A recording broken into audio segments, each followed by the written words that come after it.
Okay, Mandela Affected. I have what I think is kind of some important things to consider for people who, like us, who are Mandela affected. And again, this is not to say any of us have these delusions or syndromes at all, and nor is it to bash the Mandela effect because I am Mandela affected. I've logged over 200 Mandela effects for me, and I know there's more that I just can't remember to write them down. I think of new ones every day, and I know I'll find new ones.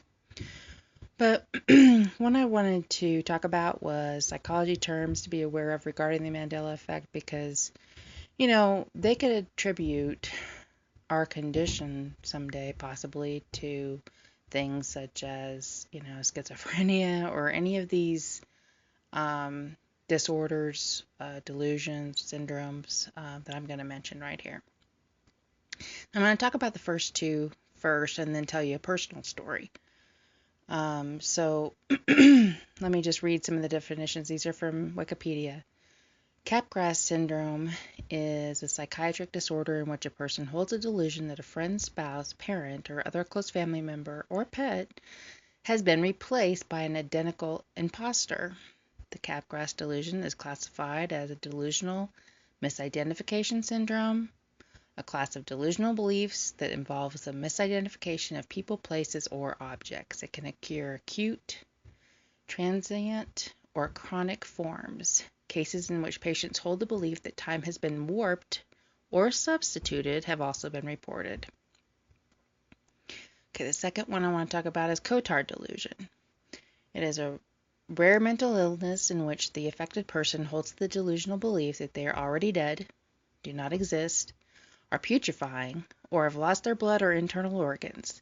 Statistical analysis of a 100-patient cohort indicates that the self-denial of self-existence is a symptom present in 69% of the cases, yet paradoxically, 55% of the patients present delusions of immortality. Okay, now I think those two are pretty important. The second one has to do with possibly the belief in quantum immortality that some people affected, Mandela affected have. The first one, that, the people or places or pets around us aren't the same. And some people have experienced that. And now for my personal story on the first two. When I was in college, I did something stupid and I took some mushrooms and I basically had both of these syndromes my last 2 years of college, actually 2.5 years. And, I was going to engineering school, so this was a very high level thing, but I was paranoid. I thought basically that I was either dead or in hell and everybody was in on the joke but me, and any day someone was going to spring out and say, surprise, you're really dead and blah, blah, blah, blah, blah. So anyway, this doesn't have anything to do with my stuff right now necessarily, but I'm just saying I did experience those things, and these things would have been 88 and 89, around that time frame. Okay, so, I have experienced these before, so I don't know if that's why I'm Mandela affected. I have no idea, but I'm not crazy now, and I don't think those things now necessarily, although I do entertain the thought sometimes of the quantum immortality. I mean, I'm open to all ideas. I'm still a Christian, though, and I believe that any belief that is possible can be possible as long as Jesus Christ is a part of that scenario. And so I'm open to all interpretations of the Mandela effect, but, I am a Christian, and so I hold that worldview. Okay, let's look at the next two that I want to talk about, and the next one is solipsism, and it is the philosophical idea that only one's own mind is sure to exist. As an epistemological position, solipsism holds that the knowledge of anything outside one's own mind is unsure, and so the external world and other minds cannot be known and might not exist outside the mind. As a metaphysical position, solipsism goes further to the conclusion that the world and other minds do not exist. Okay, so that would go along with that we're living in a hologram. Okay, so that would pair up with that belief that some people have, or one of the hypotheses of the Mandela effect. The last one is, and there are numerous ones like this.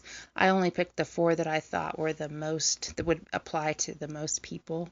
And you can do all kinds of research on this and find many, many other psychological conditions that would go with the Mandela effect. But the last one is reduplicative paramnesia. It's the delusional belief that a place or location has been duplicated, existing in 2 or more places simultaneously, or that it has been relocated to another site. It is one of the delusional misidentification syndromes, and although rare, it is most commonly associated with acquired brain injury, particularly simultaneous damage to the right cerebral hemisphere and to both frontal lobes. And so, that would go along with theory of parallel worlds or universes or whatever. And, I'm thinking to myself and reading these and going over these because especially the first 2, which I've actually experienced myself, but, they could label any of us with these things and we could be hauled off to a mental institution, perhaps. Hopefully that's not the case. But my second thought is, what about the people who have experienced these and have been treated for mental illness for these syndromes, delusions, whatever? And perhaps they were experiencing what we are experiencing now, and no one believed them, or perhaps they were experiencing the Mandela effect all along. So I think these are something to consider. I mean, I hope I, stated my case that it could be either way on that, but I just thought it was interesting for all of us to consider these and bring something a little bit new to the table. Have a great day. Bye.